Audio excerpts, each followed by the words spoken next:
Greetings, wise women. It is a delight to have you all here joining us and come together to actually tune in all the ways that might be.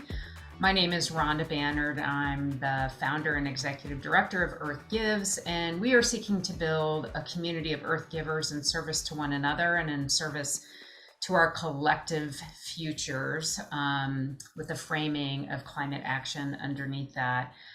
I have way too many distractions and or interests, as Janet and I spoke about earlier, in planning for this, and as I'm trying to drive towards that goal. So I'm thrilled at the opportunity to have this gift at the end of the year of her wisdom and of all of your wisdom, and the gift that is of community and connection. So thank you for being here with us. Janet, Mrenica has so many gifts to offer us, and you will see them unfold as we go through the next hour. And we are Montreal soulmates. So we both found that we're both from Montreal originally. I'm in Arizona right now. So welcome, and Janet, please take it away. Thank you. So I'm honored to be here to help us all, including me, support you. Isn't that the way it's to be in tuning into our voice? And so I'm honored that Rhonda contacted me and said, would you? And I looked around and I said, why not? So we begin this Earth Gives Community Commons by respectfully acknowledging that we are meeting today during the seasonal time of winter solstice on Indigenous land wherever we are. And I recognize and honor the land that I'm located on, which is the ancestral and traditional unceded territory of the Algonquin and Anishinaabe peoples. I'm based in Ottawa, Ontario, and I've been here since 1993. Each of you are invited to reflect on the traditional lands where you are from, and if you know them, you're encouraged to write them in the chat. So this is the first of introductions. Just write your name and where you're located. And if you know the traditional lands, add them on. And as settlers, we recognize the contributions and historic importance of the Indigenous peoples and affirm our collective commitment to make the promise and challenge of truth and reconciliation real in our communities. We offer our gratitude to First Nations for their care and their teachings that we're learning about our earth and our relations, and may we honor those teachings. So let's take a moment, Rhonda, and see who might have written in the chat. And we can just go through a few for the next hour. I've invoked the following intentions. They've been called upon to cultivate decolonized practices, to cultivate a safe space. So the 4 protocols that you'll see within what I'm offering: promote inclusion, promote validation, promote well-being, and promote freedom. And these build a container that support our understanding of self, that promote a love-based practice, that bring discipline and patience into how we're going to tune into our voices as we move into 2024. So just take a moment to take that in.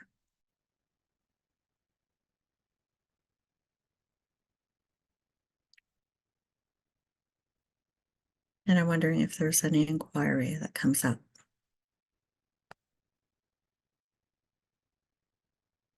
I'll ask, hands up. Does it sound like something you're curious about or that you embrace? Hands up. Yeah, if you can use your, let's see the hands.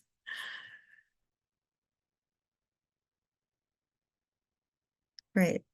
Okay, so let's go.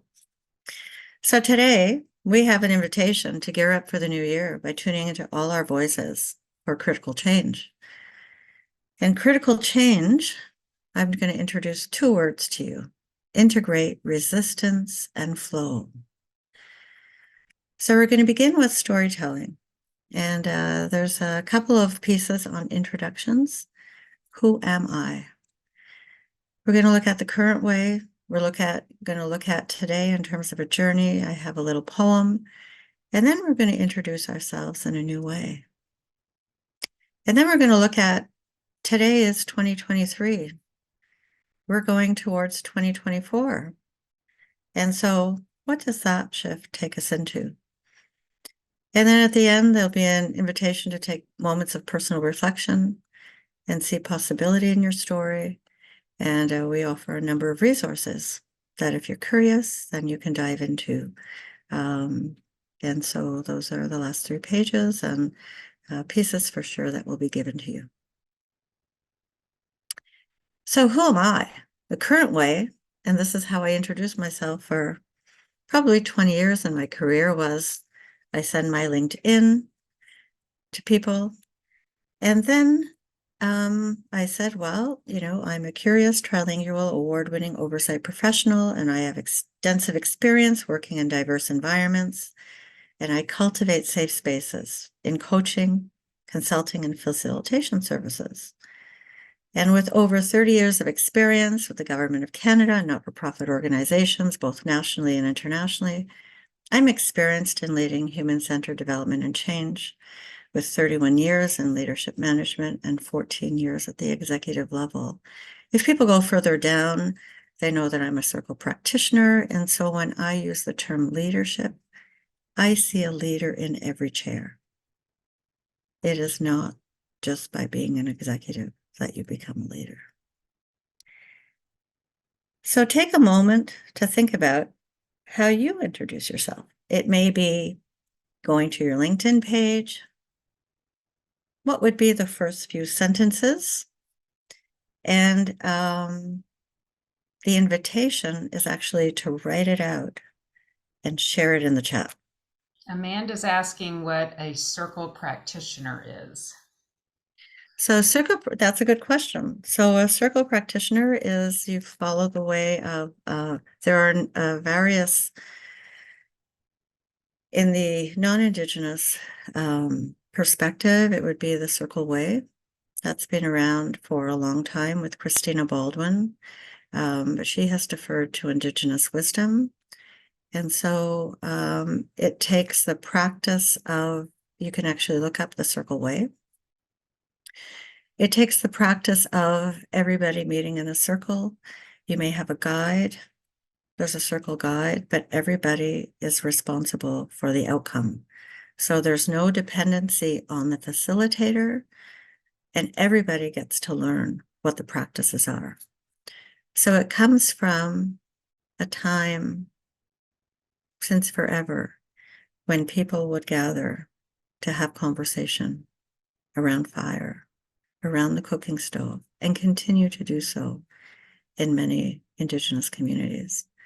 But we did it also in those communities where, whether it be the, as they founded lands, as you began to develop lands, people meet in circle. The original tables that we all had, most of them were circle. There have been rectangular ones, but it is about meeting together and sharing conversation. So now I'll take you through. Just continue to write if you have yet to write. Just in the chat, I'll just continue to take you through. So today is the beginning of a journey. We're all looking at 2024, and we've come here because we want to attune to our voice. So who here knows Mary Oliver? How many raise your hand? And for some, it's a new, but that's okay. This is a great way to introduce her. So one day you finally knew what you had to do and began, though the voices around you kept shouting their bad advice. though the whole house began to tremble and you felt the old tug at your ankles. Mend my life, each voice cried, but you didn't stop. You knew what you had to do, though the wind pried with its stiff fingers at the very foundations through their melancholy was terrible. It was already late enough, and a wild night, and the road full of fallen branches and stones. But little by little, as you left their voices behind, the stars began to burn through sheets of clouds, and while there was a new voice, which you slowly recognized as your own, that kept you company as you strode deeper and deeper into the world, determined to do the only thing you could do, determined to save the only life you could save. Take a moment to take that in. The poem is called The Journey. Think of what resonates for you from that poem, and I encourage you to write it down, whether you take notes on the computer or whether you're actually writing, scribing in a journal of sorts. So now I'll take you into a little exercise of next round and type of introductions. So we're continuing with the Who Am I? So Mary Oliver brings us into, for me, it's a lot about touching nature, touching the world outside myself. And so grounding myself in that, I invite you to ground yourself in that. And so how do we tell who we are? Doesn't matter what kind of degrees we have. It doesn't matter. Those things are kind of add-ons. And so grounding oneself in nature is, I started off as being, as I was born a daughter into this world. And at the same moment, it was that, well, actually, it was a few years later, I became a sister. And I was already a cousin from the moment I was born. And I became a friend. I'm an aunt just by being. I'm now the mother of one. I'm the grandmother, actually, of two. I don't know. I think I've had a dream about putting a grandmother of three there in that moment. And I'm a forager. I go out and really like looking at the land and seeing what are edible plants. And I'm an aficionado of locally produced food and baked goods, pies. So that's how I tend to introduce myself now in gatherings where there are women, where we invoke connections to the land. So the invitation I have to you is to look at who you are and write down your points. Take a moment to do that. And then, Rhonda, if we are able to put people in pairs and send them off for 6 minutes to share what they've come up with, and then come back to the whole. So let's see. I'll ask for 1, 2 people. We'll see, start with one who might like to share their reflections thus far about the storytelling, the 2 layers of storytelling. What's coming up for you? I'll volunteer. Okay. I just shared with Amanda and Rhonda, who I was chatting with, that I quite enjoy this style of introduction and introducing who I am, and also hearing from someone else about who they are, because we often default to what we do for work or what our family situation is and where we live and that sort of thing. And that generally doesn't lead to curious, engaging, or deep connections and conversation. And I think we all recognize that, ultimately that's what we're looking for from each other, is to feel that kind of, heart-to-heart connection. And, I feel the way to doing that is through sharing this kind of information and sharing our stories that come from there. So thank you for sharing and bringing your perspective to the whole. First one up. Anybody else like to share at this time? I'll share just a little bit, because Sarah and I started out with that too, that idea of work related, or I was reflecting on the fact that I used to always default to my occupation. And now that is changing, it didn't go right there immediately. So it went more to the ways that I really enjoy spending my time, or the roles in which I enjoy spending my time. So yes, that allowed us, Sarah and I think, to get into a totally different topic. And that actually came from her comment of being a truth seeker. So that was really awesome. I loved our conversation. So thank you. Yeah, so I heard this little bit about, you went to introduce yourself, how you've held your introductions for, how many years.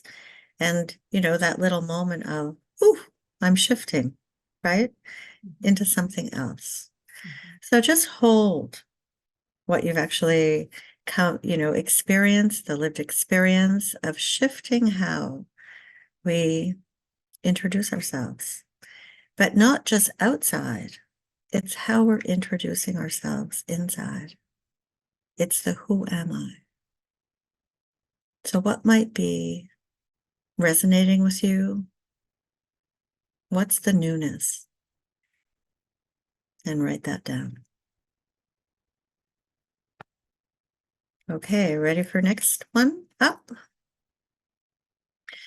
So today we're gathered to look at attunement as we come into a new year. We, with Earth Gives, are aware that COP28 basically, ended this week. And it went on for, an additional amount of time. Activists lined the hallways of the negotiating hallways. And, they were saying with their bodies a lot of things. So our voices resonate in different places. It goes wherever we go. So looking forward, who we are and our voice inside, wherever we go, we bring ourselves. So just take a moment to recognize, what are the gifts that you saw in 2023? And what are those little challenging areas that you might say, oh, I'd like to do some work on? Write down 2 in each category.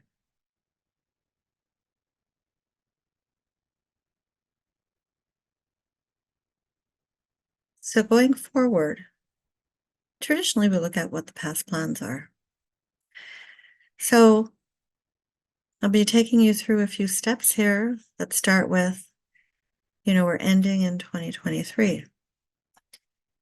So just think of where you started in 2023 and where you're ending now. So a little exercise, there'll be a few questions, and then I'll take just a raise of hands. I don't have to do a formal poll, just a raise of hands. So the inquiry I hold for all of us is, did you set an intention for your voice in 2023? It could have been December of 2022, January 1st, any time of the year. There's no right answer. If it's yes, what is it? And if it's no, might you consider for 2024? And looking back at this past year, were seeds planted of your intention or your voice?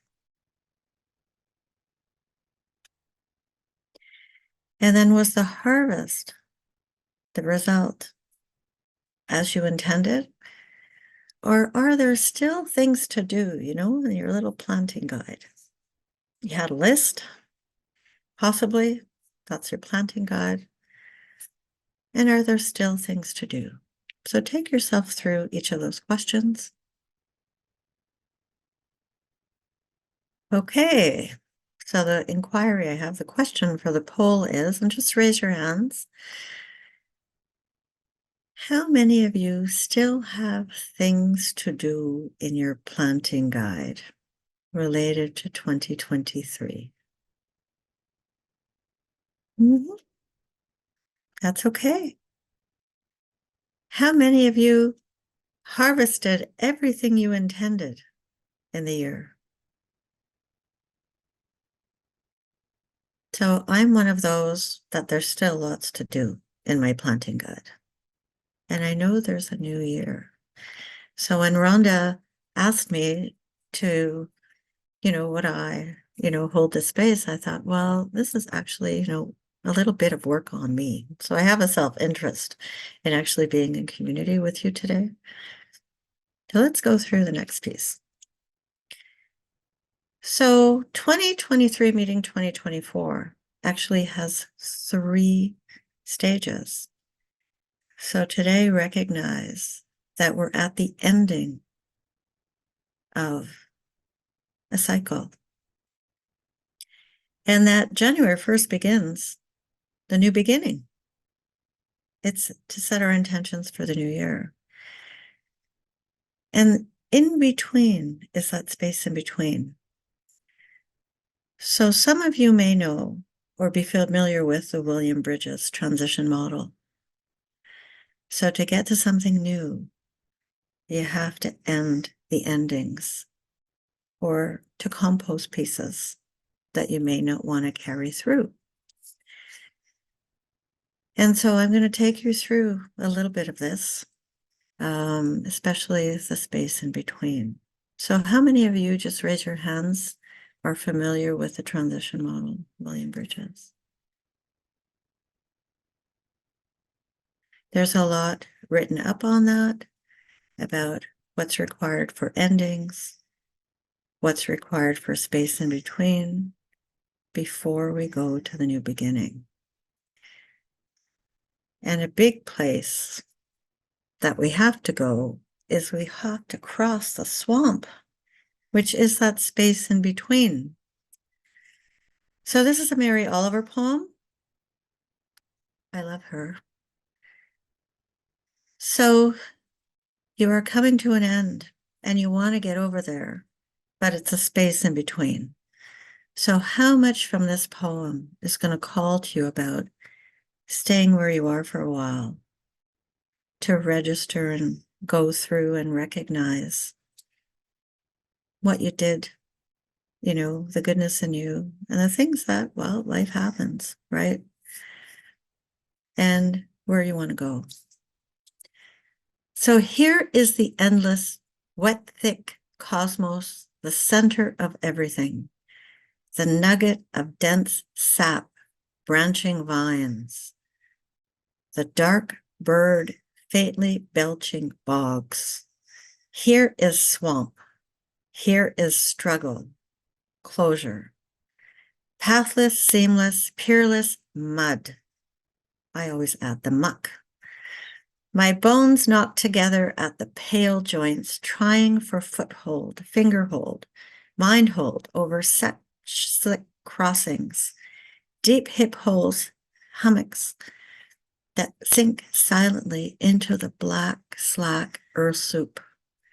I feel not wet so much as painted and glittered with the fat, grassy mires, the rich and succulent marrows of earth, a poor dry stick, given one more chance by the whims of swamp water. A bough that still, after all these years, could take root, sprout, branch out, bud, make of its life a breathing palace of leaves. Take a breath in. Picture yourselves Visualize yourselves in the swamp. It is that space in between.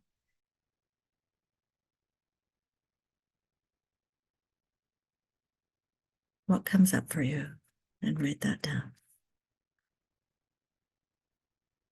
You may want to think, is this the first time I'm facing this? Have I been there before and I didn't recognize it? What might I learn from this moment, being in community, as I anticipate moving to 2024? As I anticipate my voice moving into 2024. The storytelling is very much part of our world. I remember my story is when I was young, I would spend hours on my back looking in the sky, sensing the clouds and winds, feeling the connection between my body and Mother Earth, and I would daydream. Dreaming during the night or day is live and it breathes and it creates possibility. It's a way forward that starts with a thread, sends little signals, little pebbles for us to see, and somehow weaves its way into our bodies, hearts, and minds. The path forward that we wander and arrive finally at a place. How many of you like to look at the sky? When you were younger? Yeah. 2, how many? Yeah, just raise your hands, keep them up for a moment or two so everybody can see. Part of a community, right? Where you can join the threads today about, I have done this. And maybe you want to do it again sometime if it's been a while. So the space in between that may cultivate compassion for self as we practice patience and discipline in acknowledging those emotions related to how we've used our voice. So we're moving from the space in between, going from endings to the space in between and moving to new beginnings. Is I'm finally on my way to yes. I bump into all the places where I said no to my life.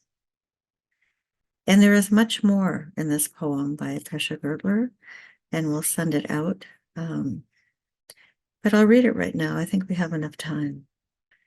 All the untended wounds, the red and purple scars, those hieroglyphs of pain carved into my skin and bones, those coded messages I feel that send me down the wrong street again and again, where I find them, the old wounds, the old misdirections, and I lift them one by one, close to my heart.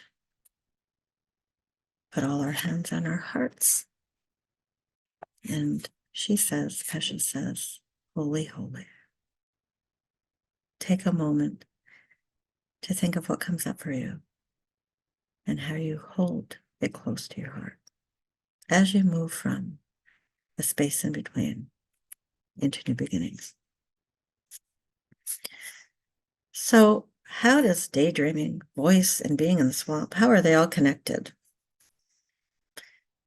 Acknowledging my connections to the universe is understanding in self. Acknowledging my relationship to family, community, and the universe, what's beyond me, is actually a love-based practice. Oh, and patience with me, being and feeling who I am today is patience. And discipline represents the commitment to regularly go into that swamp. So at this point, I'll ask for 1 or 2 shares in the whole, what's coming up for you, before I go through the slides that take us to close.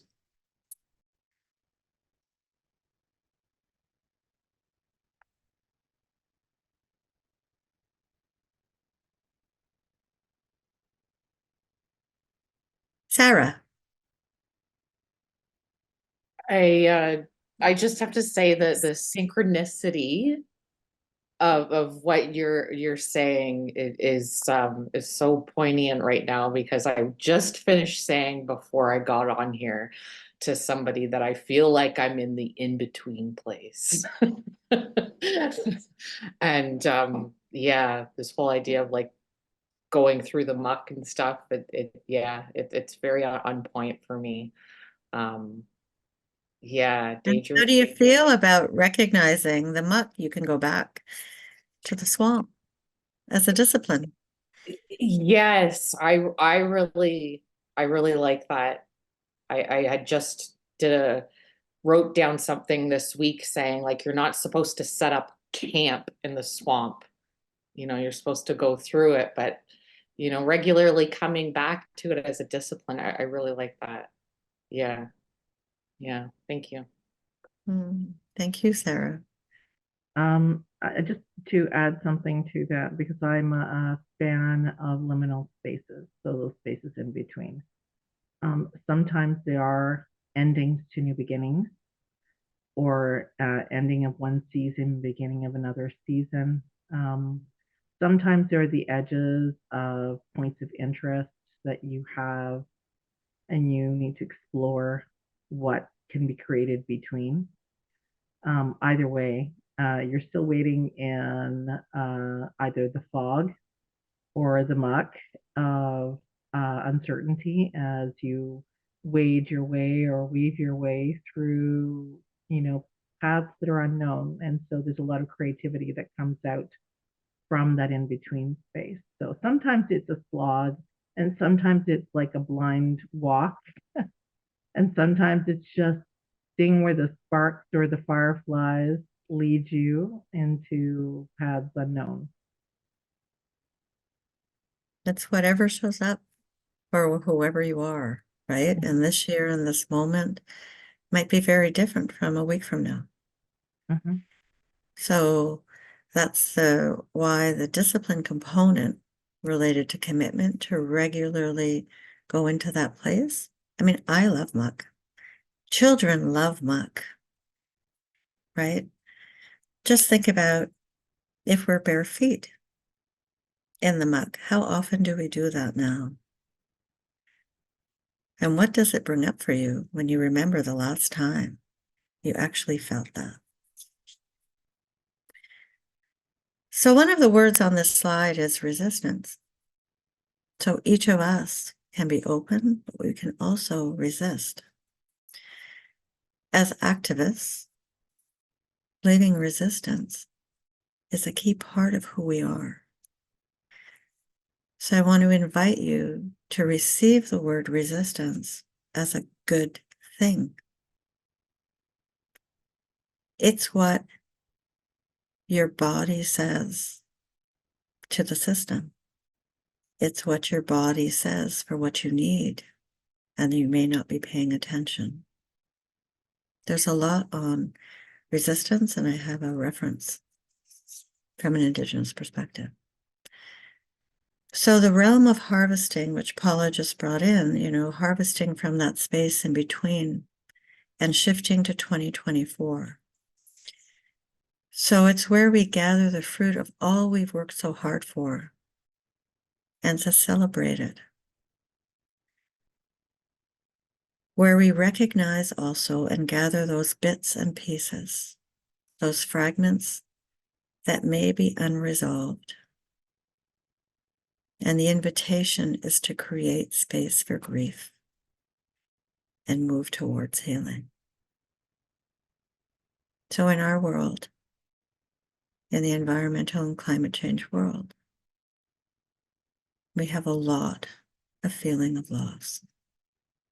And sometimes we don't take time.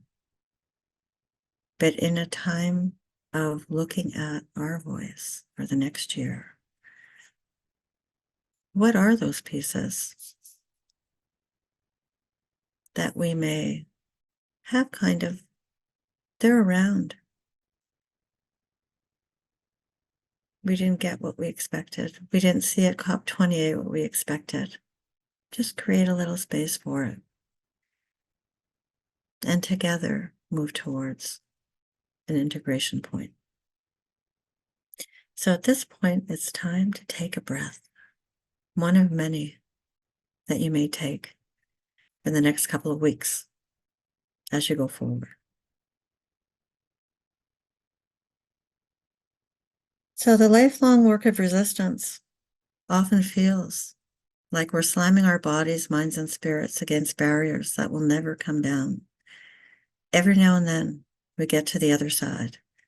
We achieve what we were hoping to achieve, and we protect water and lands from corporations. We experience real equity, we dismantle or change an unjust institution, or we notice those in power finally releasing some control. But that is not often the case. Often we are struggling, hoping that someone else will come along and open that damn door so we can be free. This is where we remember that the lifelong work of resistance will look different for each of us, all with the goal of love, justice, peace, and connectedness for all at the center. So at this moment, it's what have you harvested from today's conversation? What did you come on with? What have you harvested? And what are you bringing to the new beginning? And how does resistance play a role in how you see your voice, how you've seen your voice, and how you might see your voice in 2024?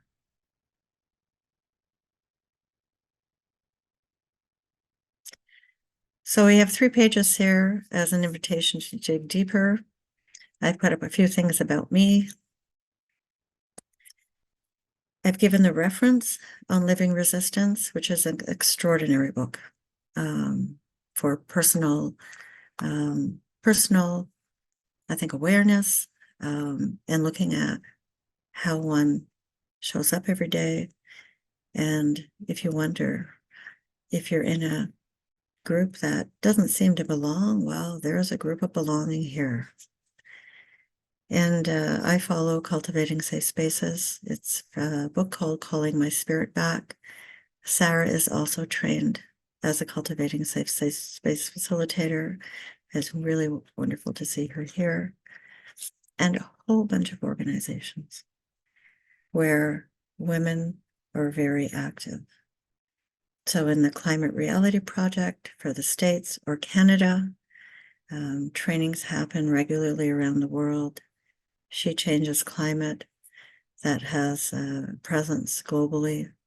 The Inner Development Goals. Take a look at the hub at the main page, but there are also local community hubs around the world. And then there's a U Theory U Lab. And if you don't know what U Theory is, look up U Theory and the Presencing Institute. And Paula and I are part of the Active Hub that's starting at the second level, which are women being the voice of the earth. Then for coaches, Climate Coaching Alliance. And in Toronto, holding monthly climate cafes to share what you're feeling about your work in climate, what's going on for you emotionally with Carbon Conversations Toronto. And with that, I offer you the hour. Honored to have been here. Thank you, Janet, so much. Does anyone want to share anything? Thoughts, a wish for the new year? I'll Go just ahead. mention that if anybody's interested in more detail or how to involve themselves with either the Climate Coaching Alliance or the Inner Development Goals or the U Lab, and Janet and I are involved with the U Lab and in fact with the Inner Development Goals that we're including. But I myself am specifically involved in a few projects with the Inner Development Goals, so I can help orient you if you're interested. Just an offer out there.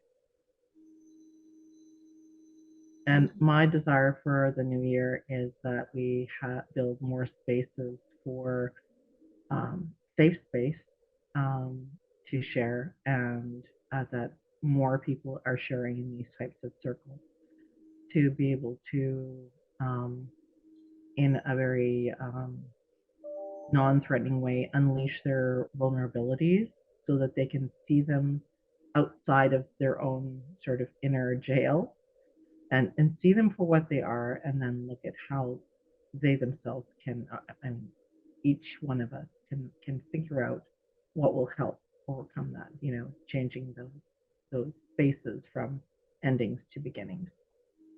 So more of the same. Thank And you, Jen. more flourishing. Thank you. Lindsay? Thank you for the safe space. It's been a pleasure. Thank you for welcoming, and it's really helpful, and it helps me to know and be reminded that other people everywhere are going through the same muck, and that there's hope, that there's actually something outside of the muck because I've been in the in-between for a long time. So all of this has resonated for me, and it's really helpful. Thank you. Thanks, Lindsay. Heather? I'm going to say as well, thank you for today. And like Sarah, this has been a rather synchronous timing for me in terms of what I'm working on bringing to the world and building community and bringing women together. So I really appreciate your offering and wisdom and sharing today, Janet. It was really wonderful. Carol? I truly appreciate knowing that other people are in that area of muck along with me. And that it happens all the time, not just at the end of a year. The assumption is that we're the only ones going through it because we're so close to the work that we're doing in the immediate sense. And that isn't the case. We've got a planet to heal here, and we can only do this together. And it's good to have that perspective that we are able to lay down and look at the sky. We're able to stand in muck.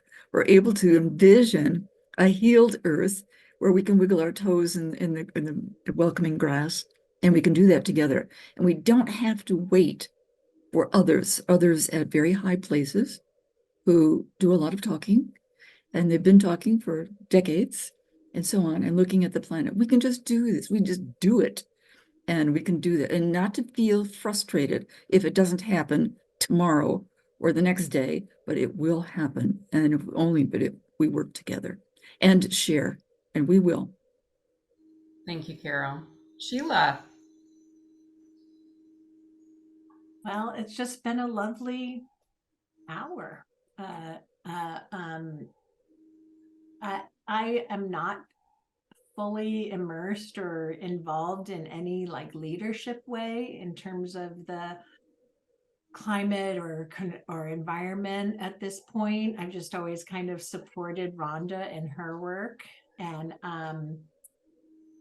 but it is part of all our muck, I think. I feel like I'm going through a lot personally in terms of my life and retirement and moving and shifting into a new profession, different ways of spending my time. So that is my personal muck right now that the presentation really helped me with. So thank you for that, Janet. You've had plenty of leadership in a classroom. You've shaped leaders. So, and Janet, it was fun to see her light up every time you put up like a Mary Oliver, because she taught my kids AP English. So she loves that. So yeah. Sarah. Yeah, no, it was, I'm glad I was able to hop on, and yeah, just reflecting on this year and next year, and yeah, it was good. Thank you very much. Thank you. Amanda, and do you have hopes for the coming year? Yeah, thank you all. I thought this was a really lovely place to come together as women and to hear from you all. It was really enlightening to hear how people were reflecting on their own lives and being in tough positions. And I really enjoyed, I'm often very hard on myself, like when I set goals and don't automatically find success in that. So this was a good reminder that, sometimes what I view as failure is just discipline to return to that tough place, and to then have the discipline to try and step out of it again. So I thought it was very insightful, and I thank you all. Yeah, and that's going into the next year, definitely giving myself more grace and having more self-love to not view setbacks as like failures, but just as discipline. Well, Janet, I want to thank you. You made me really reflect on the year in a very different way and realized how far I've come. So that was great. And in all the things that I'm involved in and the world before us, I think we could all agree that it's probably going to be a pretty bumpy ride in 2024 for a lot of reasons. And my wish for the new year is that the power of women, of connecting and collaborating and being in community, is what helps solve the big issues and helps us rise above and find healing where we can. So thank you, Janet. It was really an honor to have you. Any final Well, thoughts? thank you, Rhonda, right, for the inquiry. And so we've come together today. And I put a little video in the chat. On those days where your spirit and this work we do as an activist, as, a teacher, as whoever you are, a citizen of the world, when your spirit gets a little damp, this is one of my favorite videos. It's one by Greenpeace. Fantastic. Well, Good thank you, reminder. everyone. Be safe, and I hope that there are several magical moments of connection over the next few weeks. And feel free to tune back in or circle up with me and others as we look to shape a whole nother year of community commons, change-making women coming together. If you have ideas or thoughts or folks that you would love to, get on and spend some time on a topic, please feel free to share. And until then, go with joy and love and change-making courage.